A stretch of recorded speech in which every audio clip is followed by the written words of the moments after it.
Humanism is a simple philosophy. It is an ethical life stance which focuses on human values, being good without God. It is about taking responsibility and treating others with respect while living our one life. If you'd like to know more about or have more in-depth description, the Statement of Fundamental Principles of Modern Humanism, otherwise known as the Amsterdam Declaration, is available online. And you may also want to go to our website here in Ireland, www.humanism.ie. Our speaker this evening, Adam Harris, is the founder and CEO of As I Am, Ireland's autism charity, and he will be discussing his own experiences of autism and how we can build more inclusive communities for all. Adam set up As I Am based on his own experiences growing up as a young autistic person here in Ireland. Diagnosed with Asperger's syndrome from an early age, the condition was far less understood or even known as it is today. Having spent his initial school years within the special education stream, he moved to a mainstream school in second class and was supported by an SNA. Today, As I Am provides support to autistic people and their families, advocates on behalf of the community, and works to support public and private sector organizations and communities in becoming inclusive and accessible. A social entrepreneur, Ireland awardee, Adam is a frequent contributor to media and conferences in Ireland and overseas. He has also sat and advised on many government consultative and policy committees on disability rights and inclusion. From Greystones in County Wicklow, Adam was appointed to the Irish Human Rights and Equality Commission in July 2020. Good evening, Adam. Good evening, Michael, and good evening, everybody. It's a real pleasure for me to be here this evening. And before I share my screen, I just wanted to say an apology because I was so looking forward to being here with you last week. And I was very sorry to have to move at the last minute. Unfortunately, we were called before an Oireachtas committee to talk about autism policy. And when we were called, we have to show up. So my apologies about that, but I'm delighted that we were able to reschedule it so quickly. I've been really looking forward to our conversation this evening. And I suppose what I really want to do is hand you the mic and be as responsive as I can to the questions and queries that you have. What I thought would be useful as a starting point is perhaps to provide a backdrop to our organization, and as an organization that you are committed to equality and ethics, I suppose to approach a little bit and explore a little bit our approach to autism, which is through a human rights framework. I'm always conscious in conversations like this, people come from different perspectives. So some people tonight might be here out of genuine curiosity. Some people may be here because they're professionals working in a relevant field and want to understand more. Others may come along because they're autistic or a family member is autistic. So I know people will come at this in different perspectives. What I will highlight during my talk is the services As I Am provides. And if you think you or your family could benefit from those, we'd be delighted to hear from you after tonight. In the questions and answers or the discussion phase of the conversation, I always think it's important for me to say, sometimes when someone like me logs on, people are worried about being politically correct. They worry about using the wrong terminology. They worry about causing offense. But my job is, I suppose, to break down barriers in terms of understanding. So in the Q&A, please feel free to ask me absolutely anything that you want to. I can't promise that I'll know the answer, but I certainly won't be offended, and I'll do my very best to answer it for you. The only exception to that is I can speak about my experiences, or I can speak generally to autism or autism policy. Sometimes when I meet people, they want to talk to me very specifically about their child, about their experiences, about a particular situation or scenario. And obviously not knowing the individual or the scenario and not being a clinician, I wouldn't be in a position to comment on those. But if there is more kind of very personal queries people want to explore, what I will be signposting people to is our autism information line, which is there to support people. Its number is 0818234234 or support@asiam.ie.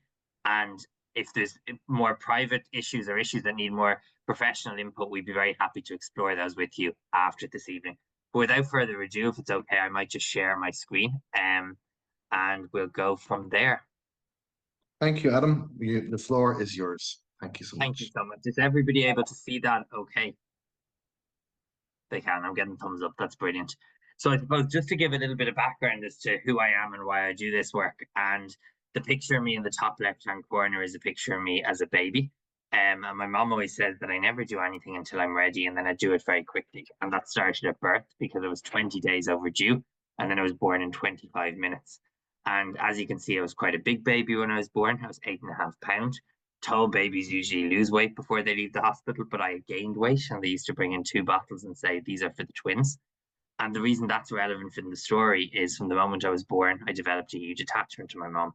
She couldn't put me out of her arms for 2 seconds without me screaming the house down or getting very distressed.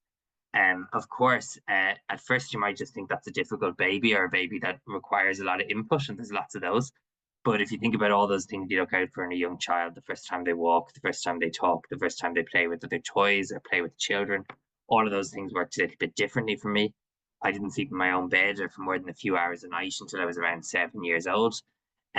I very much relied on routine and predictability in day-to-day life. I struggled with any change of plans, any absence of rules or structure. There was a long list of places as a family we couldn't go. If there was crowds of people, if there was lots of noise, if there were certain foods being served, that was very overstimulating to me. I would talk and talk and talk about things that I was interested in, but only things I was interested in. And when I started preschool, one of the topics I was most interested in the world was ancient Egypt.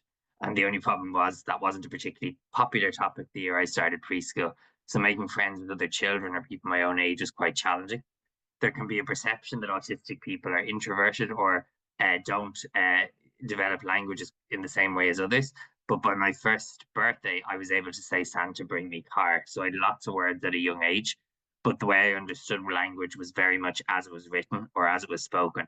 And believe me, if you understand language in that way, Ireland isn't the ideal country to be born into. Because very often, whatever we mean, we say the opposite, or we try to be so polite, we take all meaning out of language. As a child experiencing these differences, I was extremely overwhelmed and distressed a lot of the time. And one of the challenges for autistic people growing up is you don't have the language to articulate your experiences, and your parents don't yet understand this, in a sense, whole new world that they have to enter. So when I received my autism diagnosis in the late 90s, early 2000s, at a time in which there was much lower levels of awareness of autism in Ireland, we talk now about the need for understanding and acceptance. But back in that period of time, we didn't even have awareness. People would look at you blankly if you mentioned autism. Very few people realized that they interacted with autistic people every day. So when I received my autism diagnosis, I spent the first 3 years of my education in a special school, segregated from the community. While I had a very positive experience there was obviously disadvantages with not being able to be educated in my own community. And as the system began to change, I moved to a local school and had the support of an SNA for 5 years. And from there, I went to secondary school independently. And I suppose what's interesting is the question I probably get asked the most is, when did you find out you were autistic? How did your parents tell you? But as far back as I can remember, my parents would talk about it in positive terms. They would say things like, you know, the way you know all the flags of the world, but you don't like busy places, that's called autism. But even coming from that positive position at home, growing up, it was often the case that you felt very different in a negative way being autistic. You would notice that people would often try and do the right thing, but not know what that was. So you might observe people speaking that little bit louder or that little bit slower because they weren't sure what they were meant to do. So I would suggest that we've moved from a point in time in which autistic people were largely undiagnosed and segregated in our society to a point in time where we've high levels of awareness, high levels of diagnosis, and a much higher level of integration into mainstream society. However, we haven't done it in a very Irish way, which is without fully exploring it, without making changes to ensure accessibility, and without building the level of understanding that's needed, the national conversation that you need to have on issues such as this. So, as a teenager, I really felt a huge stigma about being autistic. I hated anyone knowing that I was autistic.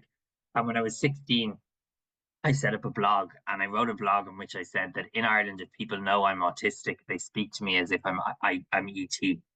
And that blog really touched a nerve. It got a conversation going. And from there, As I Am was born. And As I Am is today Ireland's autism charity. We're an autistic led organization. So that means we put the voices of autistic people at the heart of our decision making and at the core of everything that we do. And our vision is to bring about a society in Ireland in which every autistic person is accepted as they are, equal, valued, and respected.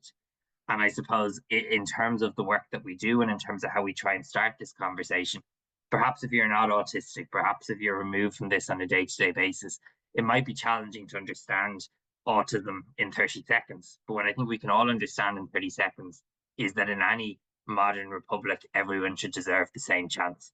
But the reality is autistic people don't enjoy the same chance in our society. And that's because autistic people face invisible barriers that others don't see. And as as a charity, we try and remove those barriers, both by building the capacity of autistic people and by providing support, but critically also by building capacity within communities, addressing the fact that our schools, our workplaces, our communities can take actions to remove those barriers so autistic people do have the same chance. In terms of the work that we do, I've already mentioned our autism information line. We operate an autism ID card program, which is a simple tool that autistic people can use to access support or to explain their support needs discreetly in a public place. We operate group-based support programs, so we have thousands of both children, families, and autistic adults registered with us, accessing group-based social well-being, employment, and post-diagnosis support programs. And they take place online, they take place regionally across the country. We do a lot of lobbying and advocacy activity. And I suppose a key outcome of that in recent times has been the publication of the Autism Innovation Strategy, which is the first whole of government strategy towards autism policy in Ireland. And then I think the work that really makes us very unique is our commitment to autism as an accessibility issue. Again, when we talk about accessibility, people will often think about things like wheelchair ramps and lifts, but there are invisible barriers to how the world works that can prevent autistic people from being able to access services on parity with others. So last year, our training team trained 16,000 people across Ireland in understanding autism. We operate programs in schools, we operate programs in universities, we operate programs in workplaces, and we actually have a program that accredits whole communities to become autism friendly.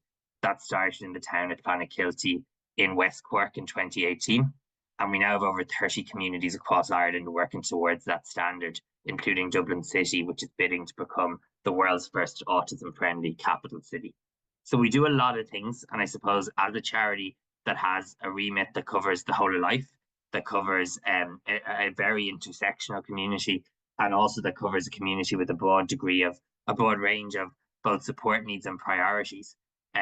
There is a reality as a result that we have to have that very broad range of activities because no one measure will bring about our vision. This year is a really special year for ASIAM. So we've grown from being a blog in my bedroom to being this year a team of 60 people. At any given time, half of our team are autistic, and we're celebrating our 10th anniversary this year. And I suppose while we have the temptation to look back, as you will see as I go through the presentation, the scale of the challenges autistic people face are so great. We very much want to use the opportunity of our 10th anniversary to look forward. We're launching two really exciting initiatives at the moment. If we talk about human rights, perhaps one of the most fundamental rights is to have your voice heard. But for many people in our community, people are non-speaking. People communicate without using words or without using spoken words. So this year we will be distributing and providing training and support for 550 autistic children to access high-tech AAC devices, which will augment and provide an alternative means of communication for children in our community who are non-speaking. We also have been to Scotland, and in Scotland they have a model of support called a one-stop shop, which is essentially a regional hub that autistic children, adults and families can drop into to access advice and guidance or to access programmatic supports, whether that's social groups, whether that's education courses, whether that's support around accessing the workplace.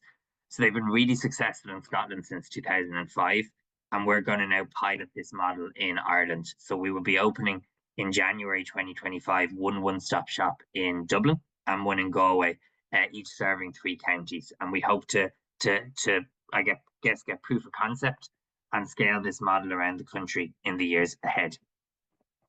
Just taking a little bit of a step back from it, I think when we talk about autism, when we set up our autism information line, one question I was asked was, do we really need a phone line anymore? You know, do people not just Google things?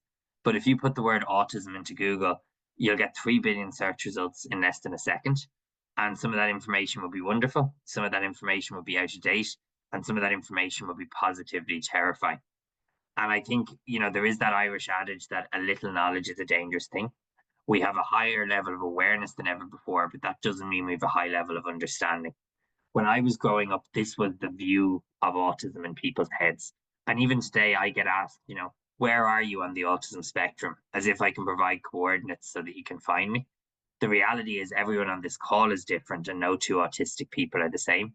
Autistic people are not in a straight line in which you can easily categorize people and their support needs. And unfortunately, in the past, there was a tendency to, on the one hand, say, oh, that person's high functioning, therefore they don't need support, and people's support needs were greatly overlooked.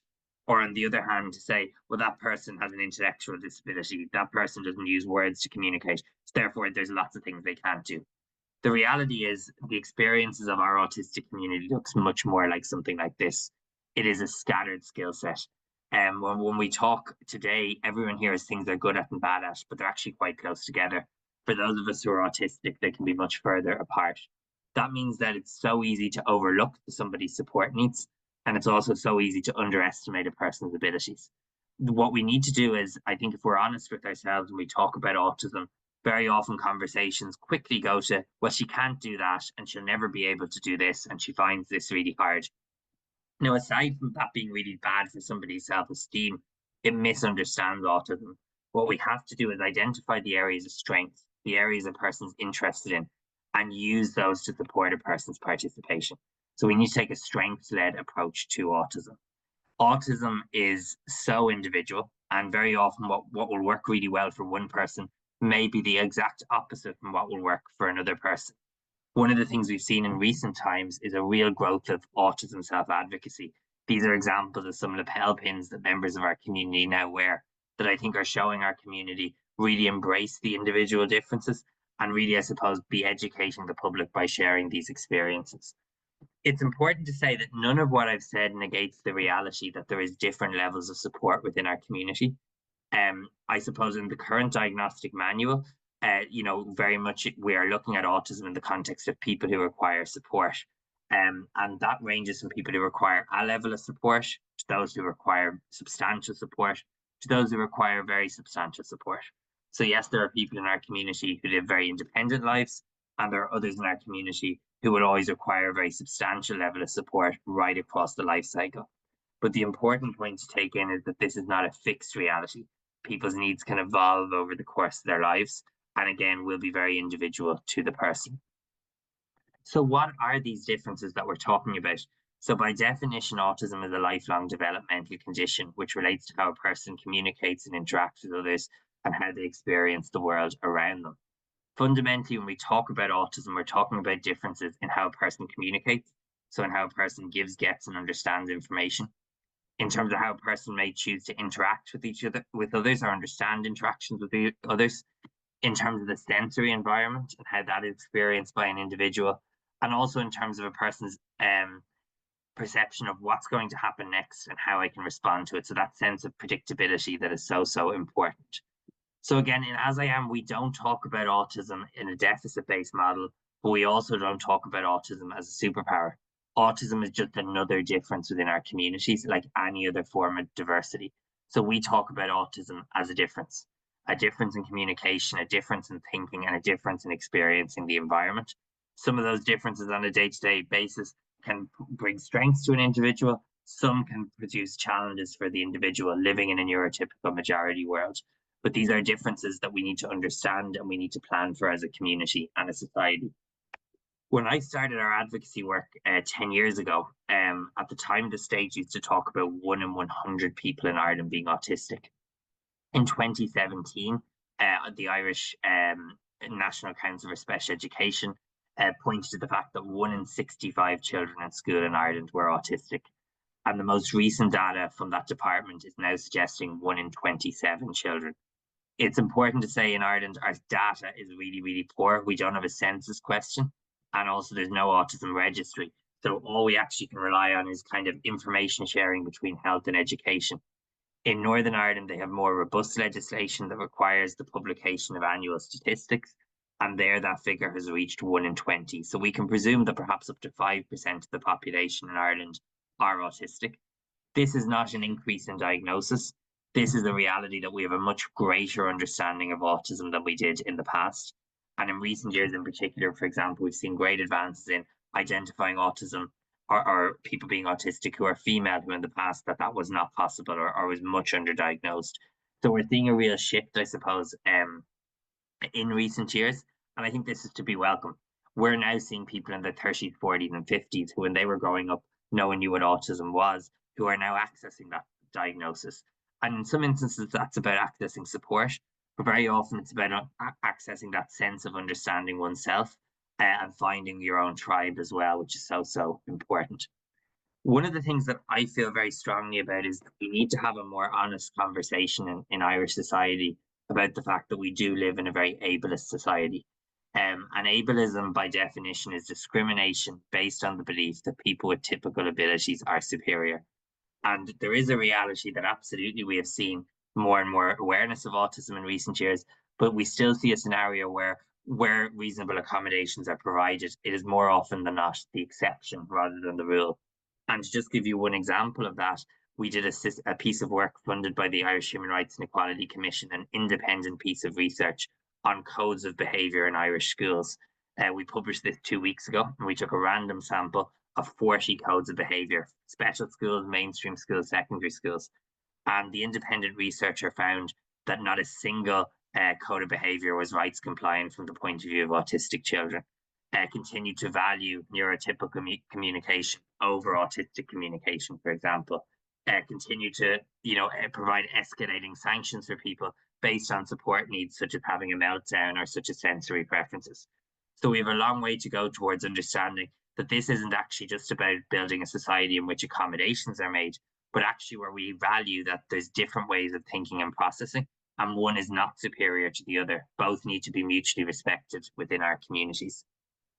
I think one of the things we've seen a real shift in recent years is everyone will have an image of autism in their head formed by their experiences, and that's not necessarily a bad thing.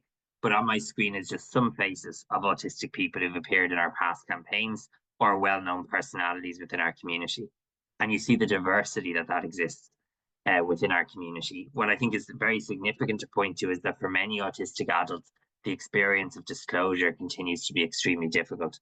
So perhaps somebody go and get a diagnosis and they're met with language such as, but you don't look autistic, or it must be very mild, or sure, aren't we all a bit autistic now? And that really fails to recognize the really significant challenges autistic people can face in society on a day-to-day basis. And also that sense of the challenges people have to go just to get assessed. We can't have a situation where people's diagnoses are being called into question. Members of the public often ask me, well, what if a colleague does tell me they're autistic? What's the right way to respond to that? I think an important thing to recognize at the start is what are the wrong ways to respond to it. So sometimes this can be the reaction. People want to be very kind, but it can very quickly get into the space of patronizing.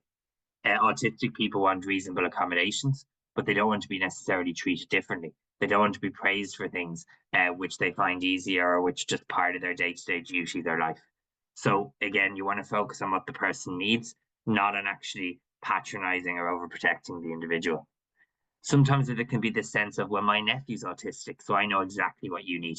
Or we had an intern here last Christmas and he didn't like the Christmas party, so we better not invite the autistic intern this year. That sense of, I know what you need instead of listening to what you're telling me to need. I've mentioned already a huge sense of judgment, which can be very, very stifling and challenging for people. You don't look autistic. Could you not just get on with it? Gosh, everyone seems to be getting diagnosed these days. Or my favorite one, which is the barstool expert. When I travel around the country and if I'm between events, sometimes people ask me, what do you do for a living? And I sometimes just tell them something like an accountant, usually because that ends the conversation, but also because autism is one of those areas in which everybody has a story, an example, something they've read in the newspaper in recent times. And as I've already said, sometimes that information isn't that helpful, can be stigmatizing. So it's not your story to tell, it's your response to listen. So I suppose what we would always say is that when somebody shares the information, the most useful thing we can do is say, well, how can I support you? And let the person lead the conversation and build from there. You might notice as I'm talking today that I'm not talking about persons with autism. I'm talking about autistic people. And that's for a number of reasons. I'm a person with an iPhone now, and now I'm not. It is something that you can pick up and put down. autism is not a list of deficits. It's also not something internal to the person. It's fundamentally how the person sees and processes the world. So we know an overwhelming majority of autistic people prefer identity first language, a more positive way of describing the experiences. But it goes beyond just whether we talk about person first language or identity first language. It comes down to actually how can we talk about a more positive or neutral terms around autism generally. There's many examples still where on the one hand we tell young people they should be proud of their autism diagnosis, and on the next we're describing people who have ASD or autism spectrum disorder. You still see scenarios that we talk about in school context, autism units, and to me that conjures up an image that you would have to wash your hands before you go in. It suggests the clinical medical kind of othering within the school environment. So we really need to try and use neuro-affirming language where we can. Unfortunately, there's still a huge number of myths and misconceptions out there around autism, time which does not permit me to go through all of them tonight. But generally speaking, any sentence that starts with all autistic people, autism is caused by, autism can be treated by, you can discount immediately. But unfortunately, due to the big gaps in support for autistic people, families can sometimes be misled by these myths on the early start of their journey. Or indeed, these myths can be barriers to people getting a job, finding a school place, finding acceptance within the community. I suppose what we're trying to shift to in Ireland is past a point in time that I grew up in where autism was seen as something within you that was the problem, towards a point in time where we recognized that a lot of barriers came from the environment and from people's attitudes, to now a point in time where we say, yes, people in our community can face real challenges, can be proudly autistic, can be proudly disabled, but it's how those impairments interact with environment and attitude that autistic people can face challenges. And I suppose this comes at the time where we're seeing a real growth in the neurodiversity movement. Everybody on this call is neurodiverse because everyone on this call's brain is different, but actually most people's brains work similarly. Some of our brains work quite differently. They are neurodivergent. And autistic people would share many experiences with people, for example, who have dyslexia, ADHD, dyspraxia, and indeed many autistic people are multiply neurodivergent. So in ASIAM, we predominantly address autism as an accessibility issue. And you might ask me why. I often say virtually nobody rings up the ASIAM autism information line and says, I'm autistic, can you help me? They ring up and say, I've applied for 20 schools and my child doesn't have a place. They ring up and say, I'm autistic and I'm sitting at home, I've no social network. They ring up and say, I've applied for 40 jobs and I haven't got a job offer. Now, to get an autism diagnosis, you don't need to be out of school, you don't need to be unemployed, and you don't need to be socially isolated. That is coming from how we respond to people. And they are those invisible barriers in the areas of communication, predictability, sensory processing, and judgment and attitude. So if people have seen the film Titanic, you might be familiar with an iceberg. And when we're approaching an iceberg, we see that big lump of ice in front of us. But perhaps what we can lose sight of sometimes is that for an iceberg to come to the surface, there needs to be a much bigger body of ice beneath the waterline. So sometimes what we see in day-to-day life perhaps is an autistic person distressed in a public place. But what we need to keep it to mind is that the environment and other people's attitudes can play a big role in bringing these challenges, significantly reducing these challenges. So what is autistic life in Ireland like? People can face significant challenges accessing support, and that comes from the basic access to services through to how they're provided. People continue to face significant challenges socially in terms of acceptance, in terms of social opportunities, in terms of accessible social opportunities. The sensory environment continues to not always consider the needs of autistic people, and that can make day-to-day life very draining and difficult.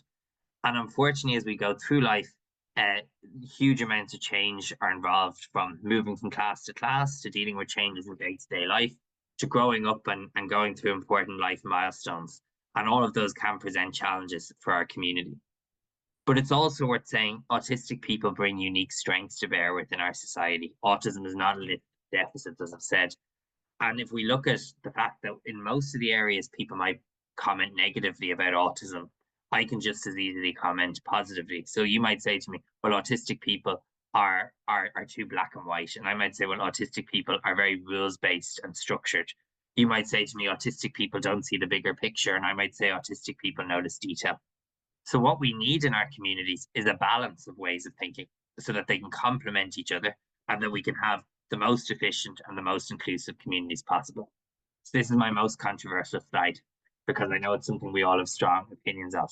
Everyone will either prefer Android or iPhone, but I think objectively we can agree they're pretty powerful operating systems.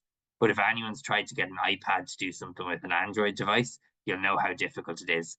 And I suppose that is the work of ASIAM, how we get two different operating systems, two powerful operating systems to accommodate and cooperate with each other. I suppose just to give you a snapshot of autistic life in Ireland, we operate the Autism Information Line. We began to operate this service for the HSE in November in 2021. And in August 24, we received our 10,000 query to the line. And you'll just see that these aren't just health-related queries. They really do cut across every aspect of Irish society, from autism-specific services through to things like the cost of living, transport, housing, where our community can face even heightened challenges compared to others within the community. I mentioned recently that there's a new national autism strategy that's published. This was a long time goal for ASIAM and something that we hope will see progress and implementation on over the 18-month life cycle of the strategy. One of the things that I think is important is a report that we publish annually called the Same Chance Report, and that documents the experiences of autistic people in Ireland. It's our State of the Community report. And this year, 1,743 autistic people were represented in the report.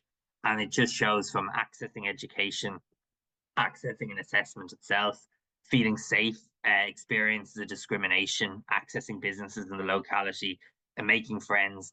Autistic people in our community continue to face huge challenges.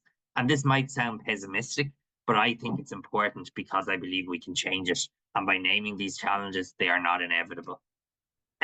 A really important issue over the next number of years is going to be the whole area of autism and employment. Demographically, we're seeing generations of autistic people age out of school. At the same time, we're seeing more autistic adults diagnosed. The challenges are, though, that while more employers are taking action in this area, there continues to be many employers who don't know where to start or don't know what's involved. We also see a reality that many autistic people want to disclose, want to access reasonable accommodations in the workplace, but don't feel safe to do so. So we really need to accelerate. A challenging slide as I come towards the end is that in addition to the data we gather from our own community about autistic life in Ireland, this year we conducted an attitudes to autism poll, and we've done this for a number of years, but usually we just ask people about autism. This year, for the first half of the survey, 1,000 Irish adults, we didn't mention the word autism, but we just described day-to-day experiences. So we asked, would you be comfortable talking to someone who doesn't make eye contact? How would you feel if you went to a cinema or a theatre and there was someone finding it hard to sit still? How would you feel if a colleague in work asked you to send them an email because they didn't want you to listen to your verbal instructions? And it shows there's still so much work to do. People mean well, but they're struggling to put that awareness into meaningful action in day-to-day life. Over half of us aren't comfortable with people who don't make eye contact. Over half of us feel you shouldn't go to the cinema if you can't sit still and be quiet. And over a third of us think it would be unprofessional to ask for a reasonable accommodation around communication in the workplace. So this is really where we've work to do. And this comes back to that simple message we have of the same chance. It's that recognition that if we want to give the same chance, we need to make reasonable accommodations. We need to level the playing field. And that sometimes means doing different things for different people. Where I wanted to leave you tonight is, what could the Ireland of the future look like? And this is a question we've been putting to our community right throughout the course of our 10th anniversary. And I want to introduce you to Isabel. Isabel is a member of our ASIAM youth leadership team.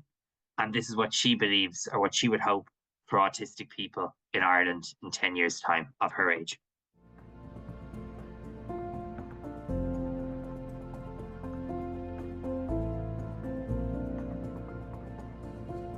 A message of hope to the future generation of autistic young people. I hope that you are taught from an early age that being different doesn't mean that you are damaged. I hope that your educators see you and understand you and ask how you learn and cope best by working with you and accepting you with open arms and without society's blinding stigma. I hope that you are given the same opportunities as your neurotypical peers, and that if you do need extra support here and there, that it is given to you without question. I hope that your teachers and peers will be educated and understanding about the way that your brain works. I hope that asking for the accommodations that you need will no longer be viewed with disgust, but merely as normal as asking for a tissue. I hope that wearing ear defenders and/or sensory aids will be seen as normal as wearing a pair of earrings. I hope that you are given the space and time to process information at the pace that you need. I hope that you are able to know about change in advance. I hope that others will accept you for you, not for how society deems you should be. I hope that you will walk into your school library and see inclusive books with neurodivergent characters, along with all the other books, and not just in a special section. I hope that you can receive your education in an environment where you don't feel like a burden. I hope that your school equips you with the opportunities and resources that you need to thrive, not merely survive. I hope that your experience at school comes to a point where masking becomes a thing of the past. And finally, to all change makers involved in education, I say and mean this on behalf of every autistic individual in Ireland and with every fibre of my being when I say, here are words. Thank you so much, and I'd be delighted to take any questions that you might have. Adam, thank you. That was fantastic. I already see we have a hand up from Roland. I'm gonna maybe just bring in one question. Yeah, it's maybe a sad one, but I had a friend who lost his son last week, and I attended the funeral. Very good friend of mine from my swimming world. A lot of people know that I'm interested in sea swimming, and a very close friend of mine. His 13-year-old son, sadly passed away, last week, and I attended the funeral, in Dalkey, this morning. And unbeknownst to me, in many ways, I've soon discovered, although I'd met the young gentleman, Dara Crowell, I wasn't aware of the autistic side to him because he had advanced so much, in many ways as a young person, as a swimmer, and as a young boy in secondary school. So to the outside world, he didn't seem autistic. I just wonder, is there maybe something we can look at in terms of people doing so well to show themselves as not being autistic? In fact, are there some areas that, as a community, whether for people listening, to tell their children of their friend in school, that maybe, hey, everything may not be as brilliant because they've worked so hard, at maybe camouflaging. So is that an element of your activity? Maybe you might just make a comment on, and then I'll open it to the group. Yeah, and I think it's important to say as people go across the life cycle, people's support needs can change, and some people's support needs will be visible and some will be less visible. But what we do know is a real challenge within our community is masking, and that is that sense of that I'm an autistic person and I'm going to copy a non-autistic person just to get through the day. And of course, I suppose in day-to-day life, we all mask from time to time in different situations. But for autistic people living in a neurotypical world, this can be a constant sense of obligation. And sometimes it's done by instinct, by a survival instinct. And unfortunately, also what we can't shy away from is that for a long time, it was also the aim of many of the interventions that autistic people were subjected to. The idea that you had to copy other people, and that, autistic people presenting as a neurotypical person was the kind of optimal outcome. So what we generally say now is that if an autistic person is masking all of the time, that's where the person's energy is going to. We know in other areas of diversity and inclusion, I'm thinking about sexuality, for example, when people were spending all their time masking and work who they weren't doing their job to the best of their ability. They were twice as tired at the end of the day. They didn't feel safe in the environment. And those are still challenges for our community today. And what I would also say is that we generally say that the thicker the mask, the more significant the impact on a person's mental health. So we really want to create accepting, I suppose, visibly inclusive environments that people can over time feel safe to unmask. That's really important. Brilliant. Thank you for that. And I'll certainly be looking up a little bit myself because it was very much a shock to everybody connected to the young boy and his family. So I will move to questions. Roland, as I saw you first, may I kindly ask you to unmute? I can help with that. and please say hello, and the floor is yours for question. If you can unmute yourself, that should be doable. I can also seek to support that. Can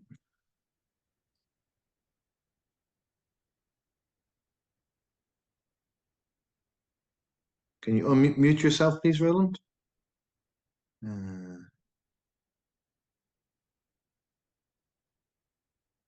We'll give Roland a moment on that. Philip, would you like to unmute? We'll come back to Roland for sure. Yeah, Please. thanks, Michael. As I said to you earlier on, Adam, our grandson is nearly 5 now, and he is not a completely non-verbal, but he has a number of words. He has lots of words, but he doesn't have any sentences, and it's very hard for us, or indeed his parents particularly, to communicate with him, and also for him to communicate to them and to us. And that's a big challenge for his parents, clearly, and it's also a challenge for us. One of the things that you've said, and also your colleague has said earlier on, is hear our voice. And of course, we can't hear Nathan's voice, and he can't tell us what he's thinking. And we're trying to interpret what his behavior with what he wants and what he needs. Happily, he seems very, very happy all the time. He's just not he's not able to tell us what he would like, and that's a big challenge. Have you any advice to us as grandparents, or indeed as his parents, as to how we can better deal with that and to help him to communicate with us? Yeah, and I think, one of the things that is a reality within autism is so many people have different means of communication other than spoken word. One of the things that I would say straight away is perhaps it would be of interest to your grandchild to access our AAC support program. So that's the program I mentioned at the start, in which people will be able to access essentially an iPad style device with the relevant apps and training from a speech and language therapist to support people to find their voice. What might also interest you is to look at our recent As I Am conference, which is on our YouTube page. If you go to the end of the day, because it's an 8-hour video, you will find 2 non-speaking autistic people actually keynoting at our conference and sharing their experiences through alternative means, in this instance, spelling. And I suppose what's really interesting is them sharing their experience of the fact that while they don't communicate using words, they had so much to say and they needed to find their mode in which their voices could be heard. So I think that just might be something that you would find interesting. What might also be helpful to your children is we have a course called Empower and Educate, which is a post-diagnosis support program, and we cover communication as a pillar within that. And we also have a parent learning platform with a specific course on visual supports as well. So there's, I think, a lot of supports that we could offer that could be of use to you. I think probably the best thing for me to say is my email is adam@asiam.ie. So if you wanted to email me, I could connect you to the right people in the organization to find out a little bit more. Thanks, Philip. Thank you, Philip. And before I go to another question, I just see we have some comments, Adam. We'll try to quickly read them out. Jennifer has asked, what theories are there about the causes of autism? Is there a hereditary element? And why does it seem that there are more people being diagnosed with autism than before? And Chris has asked or mentioned better diagnosis, especially for women and girls. Also, the definition of autism needs to be broadened a little bit, and looking at increased acceptance. And then Anne, my daughter has sought ADHD diagnosis. In hindsight, this may have been because she saw it as having less of a stigma. And so basically, just kind of looking at the reasons for it, and maybe why it's, well, the concept of why it's more prevalent, and then just assessors assessing, right? I think Chris has done a really good job of answering Jennifer's question there, so I'd fully endorse his answer. And what I would just add to it is there is many of us who are autistic who also have family members, and we are continuing to see as a real example within our community, perhaps somebody's child goes through the assessment process, and that then lends itself to a parent saying, gosh, I often wondered why we connected so well. I've often wondered why I really understood why they found maybe aspects of the day really challenging. And that opens itself to them then exploring their own diagnosis. So we know that there is many people who have autistic family members, but I would fully agree it's to a better diagnosis, better understanding of diversity within our community, better understanding of the concept of the autism spectrum, and less stigma. So yeah, I would fully endorse that. What I would say to Anne is it's important to say there's many people who are autistic who also have ADHD. So I wouldn't necessarily think it would be one or the other, depending on the individual. What I would say is that yes, there can still be a huge stigma and a huge reluctance to name the word autism. And we see that in lots of ways in our community. Sometimes people are comfortable with a partial disclosure, so they're comfortable saying to somebody, I really struggle with lighting, or I really struggle with crowds, but they don't feel comfortable talking about autism.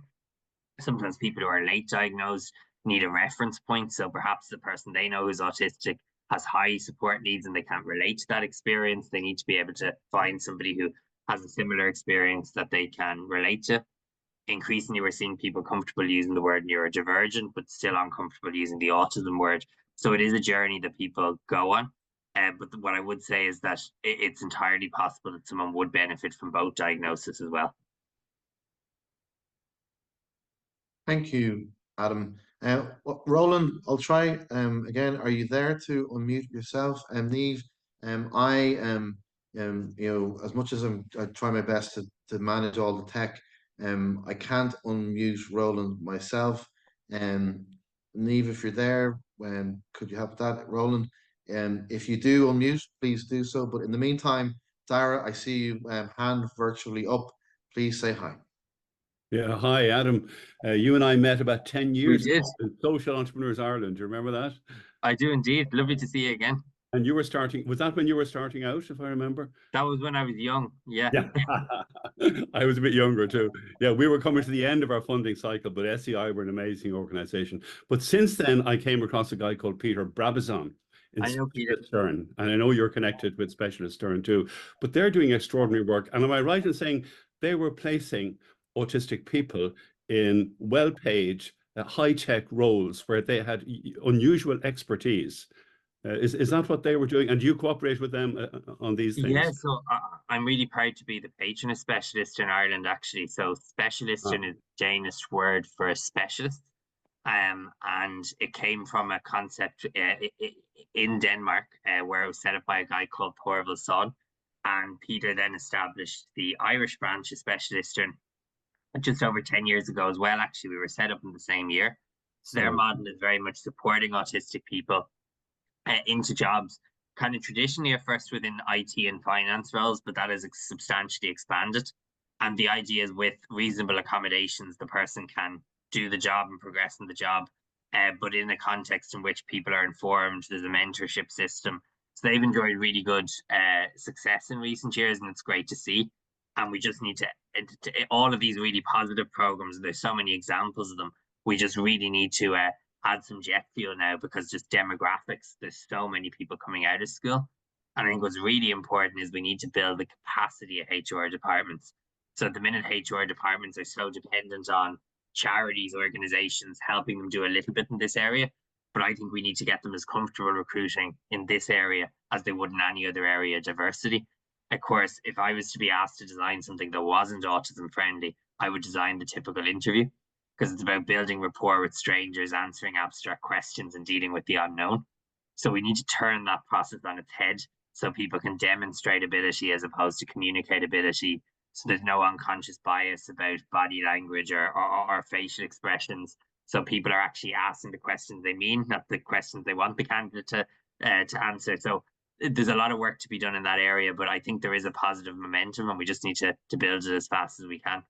Yeah, yeah. I knew of one particular case. I won't name the guy, but he was heavily autistic. He's the son of a classmate of mine in school, and he was really struggling. And when he got engaged with Specialist Stern, they placed him in one of the high-tech companies. And the last I heard is he had a mortgage and he'd bought a house in Ranelagh and was a fully independent, high-achieving life. It's a wonderful story. That's really great to hear. Absolutely. Yeah, well done, Adam. Well, thank you for your help. Lovely to see you again, Dara. Cheers. Thank you, Dara Hogan. Chris Warfuck, I see your hand is up. Please say hello. Yeah, hi, Adam. Thanks so much for coming to talk to us tonight. Lovely to meet you. My question is around, and you kind of explored this in the accessibility issue, I think, but the idea of, is autism a disability? Like, I've been very lucky that for me, autism kind of has been a superpower. Okay. And I kind of go backwards and forwards on, normally, like if someone says I have ASD, I would call them out on that. Yeah. And yet at the same time, when I'm feeling overwhelmed, I'm always shoving my lanyard in people's faces, being like, oh, I'm autistic, you need to be nice to me. And I haven't really worked out whether I've embraced the idea of, is it a difference or is it a disability, or I think that's a great question. And I think in a community as big as the autism community, where in Ireland now it's probably at least 200,000 people, I think that community is probably big enough for people who have both experiences. I suppose the current diagnostic manual presumes a requirement of support, and that in and of itself is a debating point within the community. Should it require that? There's an argument that the current diagnostic manual describes traumatized autistic people as opposed to autistic people living in a supportive, accepting environment. What I would say is that I think there's no question that some autistic people very much feel that it is a disability, and others feel that it isn't. I mean, as I am, we would kind of honor both. As an autistic person myself, I'm comfortable saying that for me, I feel it is a disability, in that I feel that even if I was to be transported to a different planet tomorrow and we set up our own autistic colony there, I think I'd still have sensory issues. I think I'd still find it quite hard to organize myself. But I think what that's exacerbated by then is a society that isn't built with mind. So for me, I think it's that balance between the medical model and the social model, which both took a one or other view. I think the human rights model maybe tries to have that better balance of its various factors interacting with each other. But I totally accept and respect the autistic people who feel that their support needs haven't been a holdback or haven't been disabling, and that perhaps the challenges they faced have just come from the environment. But yeah, I don't know if that answers the question. That's just my honest answer to it. yeah, no, it's really good to get that perspective, and I guess knowing that, I guess as a community, we're still kind of teasing this stuff out and Exactly. still trying to work out where we are with it. Exactly. Thank you, Chris. Philip, I see your hand is raised again, but just looking another comment from Marcus. Thank you for the work you do, Adam. I was diagnosed firstly with ADHD and then with autism at the age of 58. It took me a couple of years to accept the diagnosis because of my own lack of understanding. What help do you feel there is for older people? From Marcus. I think there's a few things I'd say. Not enough is the unfortunate honest answer. So one of the Marcus won't need me to tell him this, but one of the unfortunate realities in Ireland is we don't have a public pathway for adult autism assessment. So that means that the only way to access an assessment as an adult is very often by paying a really expensive amount of money, and that doesn't necessarily lead to follow-on supports in the state. So if you're an autistic person living in the community independently, it's unlikely that you would get kind of any substantial supports from the state. What I think for many people the diagnosis is about is self-understanding, finding your tribe, perhaps reasonable accommodations in the workplace, perhaps some access to social welfare supports. What I would say though, as a charity, there's a number of supports that we provide that you might be interested in. So we run a men's group and we actually stream it by age groups as well, so that people kind of are at a similar point in life. So we have a whole suite of supports for autistic adults, from career support to wellbeing support to peer support groups. And I'd love, Marcus, if you wanted to send me an email, I hook you up with Rachel and Sam, who are two adult support and wellbeing officers, and they could tell you a little bit more about those services and how you might be able to benefit from them.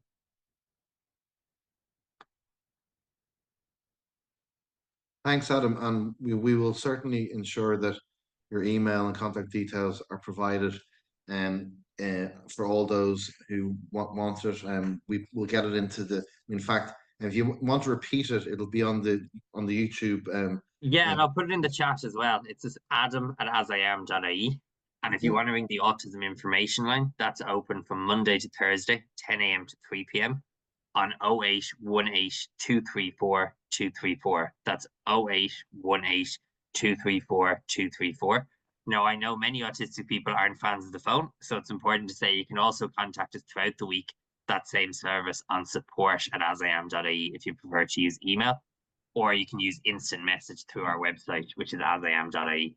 Yeah, and we always try to do a little summary written report briefly of our chat. So we'll put all that on our humanism.ie website as well. Great. Philip, I'll go to you, please. Yeah. Sorry, yeah, I don't want to hog this this forum, Adam. I just have a quick question, really. You mentioned that you knew you were autistic. I'm just wondering, at what point in your life did you discover that you were autistic? And just in it's the context of our grandson Nathan, who is perfectly happy and he's content in his own life. But at what point did you feel you were different? It's the wrong phrase, I understand, but That's fine. What I would say is that from quite a young age, my mom was bringing me for assessment because she could see, I suppose I was the youngest child in my family, and that makes a difference as well, because your parents can kind of see the differences maybe more so than if you're the first child in the family. And my mom was also a Montessori teacher, so she was obviously used to working with lots of children who were growing up and young and so on.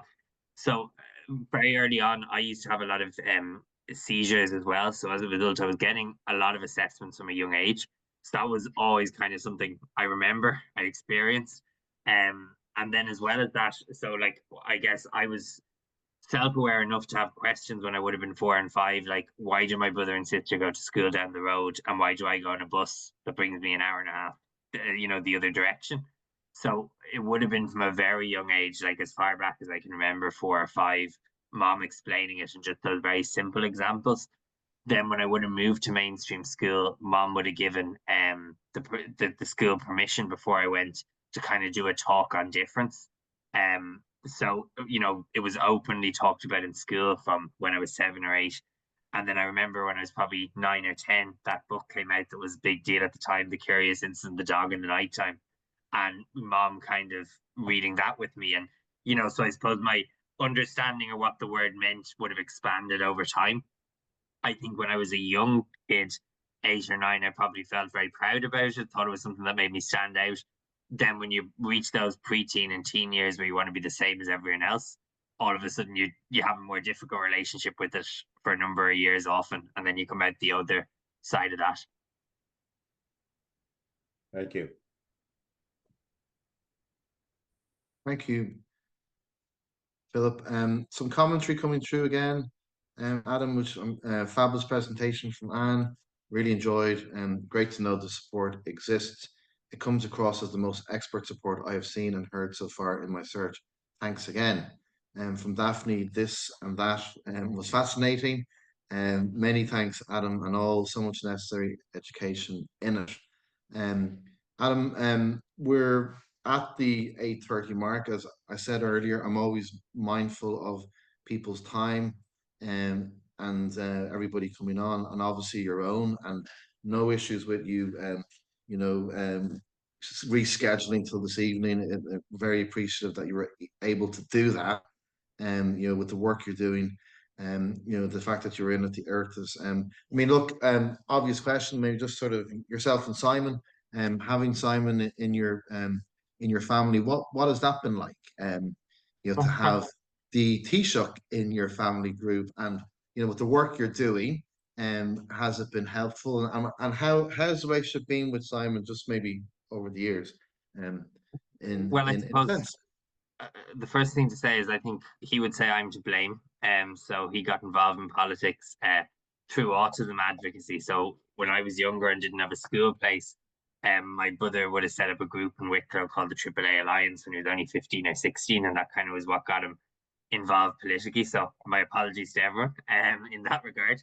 But no, obviously hugely proud of the journey that he's been on, particularly the journey that he's been on this year. I suppose probably not a great example to use at a humanist event, but I would have to say that in terms of the family piece versus the work piece, it's kind of church and state. So we continue to do the advocacy that we do, and he continues to do the job that he does, and we leave it at that. Very good. Excellent. I'll make sure, is there anybody that would like to ask one final question, has any commentary, and they'd like to say personally to Adam? Simply raise your hand, and the floor is yours. I'll give everybody a moment. Anybody else wants to say hi or a comment? No, everybody's been bowled over, it seems. Again, just thank you. And Autism and Humanism is our link again, and we will share a summary on our website, which is www.humanism.ie. Adam, we tend to always finish with asking our speaker to have the final word. And we haven't retitled these talks to the final word, but it's been a common theme, and we like to leave that as a surprise in a sense. So the final word to yourself, please. No, absolutely. And I guess what I always say comes down to really the name of the charity, As I Am. Before you logged on tonight, you were, I imagine, aware that you knew somebody who was autistic. But if we go back to the stigma that I've talked about throughout this evening, if we go back to the high level of diagnosis within our community, the reality that being autistic is a normal experience for a large number of people in Ireland, the only way you can actually create an inclusive society is if we get to a point where we are accepting people as they are in the community, where before we jump to judgment, before we jump to comment, before we're dismissive, we ask ourselves the question, well, maybe there's a reason why people have to do things differently. Maybe we can accept people as they are. I think if we could take that approach at a community level, we'd go a long way towards breaking down barriers for autistic people, but actually we'd make a better society for everyone as well. In that Attitudes to Autism poll that I referenced, one of the things that was quite interesting was we also asked people, do you prefer when communication is clear? Do you like to know what to expect before going somewhere? Do you like if environments are calm? Do you want to live in an inclusive community? And almost universally, people said yes to those questions. So what is essential for autistic people can be good for everybody. And they're the communities that we really think should be the communities of the future. Brilliant. Well, I think that is a wonderful way to finish. It's given me some solace this evening after what was quite an emotional morning. And it's brilliant to hear that there's so much great work being done with As I Am, and credit to you and kudos for everything you've done so far, and no doubt you'll be doing more. If people want to get involved in As I Am, and we always like to say we'll exchange ideas, and if we can help as an association, we're more than happy to look at that. So if you want to plug into us with events you're holding and talks you're also having, maybe again online or in person, we can also share them out with our community.